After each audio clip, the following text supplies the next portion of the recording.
नागपूर जिल्ह्यातील रामटेक जवळच्या नेरला गावामध्ये एका घरातून तब्बल 40 नागांची पिल्लं 2 विषारी नाग आढळले। त्यामुळे परिसरात भीतीचं वातावरण निर्माण झालंय। माहिती मिळताच सर्पमित्रांनो सर्व साप सुरक्षितपणे पकडून वन विभागाच्या ताब्यात दिलेत। त्यानंतर त्यांना नैसर्गिक अधिवासामध्ये सोडण्यात आलं। साप आढळल्यास घाबरू नये किंवा पकडण्याचा प्रयत्न न करता सर्पमित्र अथवा वन विभागाशी संपर्क साधावा असं आवाहन करण्यात आलंय। नमस्कार। वाइल्ड चॅलेंजर ऑर्गनायझेशन चाचेरच्या टीमने रजत कुंबरे व त्यांचे सर्व सहकारी यांनी नेरला येथे राजू ढोमणे यांच्या घरी मागील 2 दिवसापासून सतत 40 नागांच्या पिलांचा रेस्क्यू केला आहे।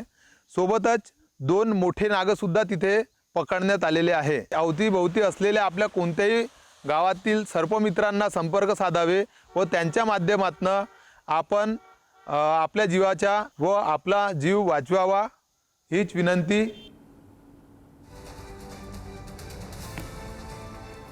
हे दृश्य आपण बघू शकतोय।